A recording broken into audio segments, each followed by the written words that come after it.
Bonjour les agisseurs, encore une fois, je vous retrouve sur votre chaîne pour faire le plein de conseils sur la façon de communiquer sur vos produits et services.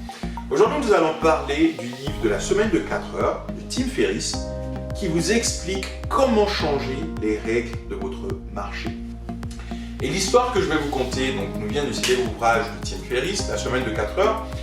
On y apprend que les Jeux Olympiques de Mexico en 1968 marquent le début de la carrière internationale de l'Américain Dick Fosbury et de son célèbre Fosbury Flop qui allait révolutionner le saut en hauteur. Il faut savoir qu'à l'époque, les sauteurs s'élançaient en ciseaux depuis leur pied d'appel, lançant leur autre pied au-dessus de la barre, ce qui leur permettait de se réceptionner sur leurs deux pieds.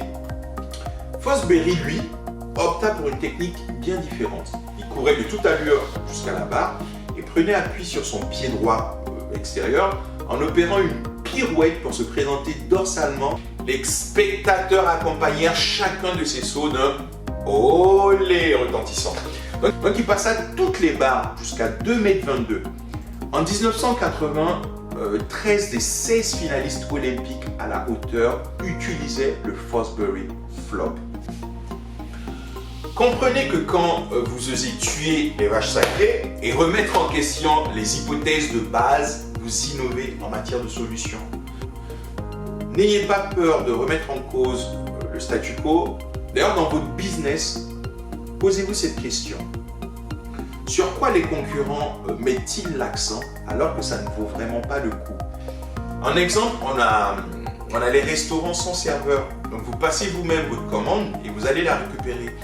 Les compagnies de vol telles que EasyJet qui ont réussi à réduire les tarifs en remenant le voyage au strict minimum, demandez-vous encore quels sont les aspects que la concurrence néglige alors que vous pouvez mettre l'accent dessus.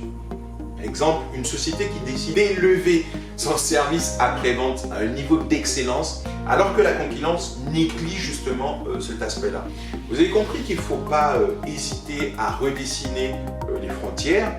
Comprenez par là le fait de créer des nouvelles solutions à côté de celles qui ont montré leurs limites. Vous avez encore droit pour 0 € de télécharger notre livre numérique qui s'intitule « Voici comment font les meilleurs marketeurs pour communiquer sur leurs produits et services juste en cliquant sur le lien ».